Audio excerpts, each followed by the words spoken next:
Hello, as we continue to walk with Jesus, I'm going to go back to yesterday's topic just a little bit, and we're going to look at what Jesus did in going into the wilderness to pray. And we're going to talk a little bit more about that, perhaps because that's what I need, but also I think because all of us in our very production oriented society need to learn that it's not so much about doing as about being. And in order to truly be, we have to learn to be still and to embrace something called silence and solitude, things that we run from, things that are hard for us to do. We are so enamored of our busy schedules and our radios and our ear pods and earbuds and our television sets and everything that's constantly bombarding us with noise, that cultivating silence and solitude is a lost art.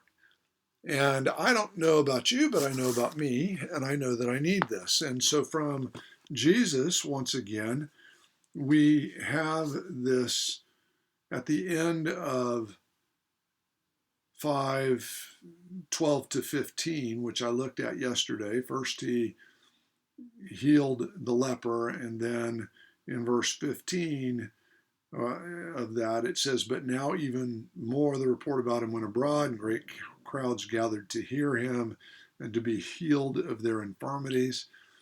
And you would think, oh great, this is the perfect time. People want my attention. They want my time. They want my presence. They want my teaching. I need to do more um, events. I need to speak more. I need to maximize this time. People are craving me. I need to get out there and get involved. And Jesus does just the opposite in verse 16. It says, "But he, Jesus, would withdraw to desolate places and pray."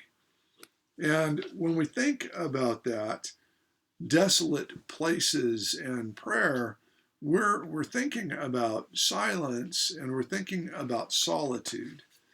We're thinking about a desolate place as a place where you can get alone with yourself and experience silence. And we're not really good with that because we fear being alone. But when we practice going into that desolate place, recognizing that we're not alone, but that that's where God will meet us. And when we can begin to let all of the clamor and the noise of this world to go, then we can hear the voice of God and we can be recentered. And so T.S. Eliot says of our world, "Where shall the world be found?" In other words, how will the world find itself and come to any kind of meaning? And where will the word, a meaningful word, resound? And he says, not here. There is not enough silence. There's not enough silence in our world for us to really understand ourselves, the world we live in, or to hear the word of God, that he would speak to us. And so in Richard Foster's Celebration of Discipline, he has an entire chapter on solitude and silence. And he says, I didn't know whether to call it the discipline of solitude or the discipline of silence. I would say silence and solitude. I think they need to go together. I don't think you can separate one from the other. But it's not in order to be away from people. We don't practice solitude in order to get away from people, but in order to hear the divine whisperer better. Jesus lived in heart solitude. He also frequently experienced outward solitude. And I'll just give you some examples in Matthew 4, 1 to 11. He goes into the wilderness for 40 days of fasting In Matthew 14:23, after feeding the 5,000, he goes up on the hill and he sends the disciples ahead of him and he spends time alone in prayer. Now I want to take you to Mark 1:35, because in Mark 1:35, which is fairly contemporary to what we're at in Luke, it says this: and rising very early in the morning while it was still dark. In fact, this is what we talked about just a little bit earlier this week, when Jesus had healed Peter's mother-in-law and then all the multitudes, and then he went out that night and he got alone, and in the morning, this is what this is about. Rising early in the morning while it was still dark, he departed and went to a desolate place, and there he prayed.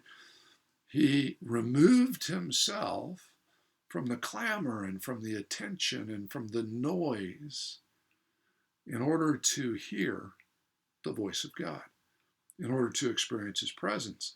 And Simon and those who were with him searched for him, and they found him, and they said to him, everyone's looking for you.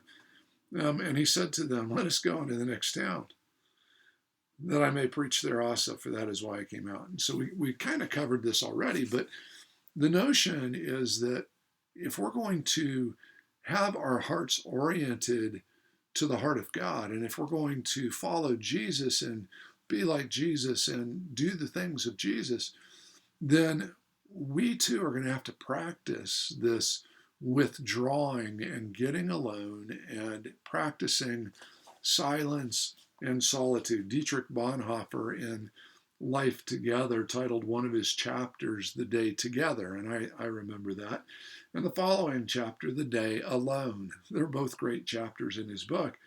And he says both are essential for spiritual success. He writes this: let him who cannot be alone beware of community. Let him who is not in community beware of being alone. Each by itself has profound pitfalls and perils. We need to pull apart and get alone so that we can be together better, so that we can do life together better.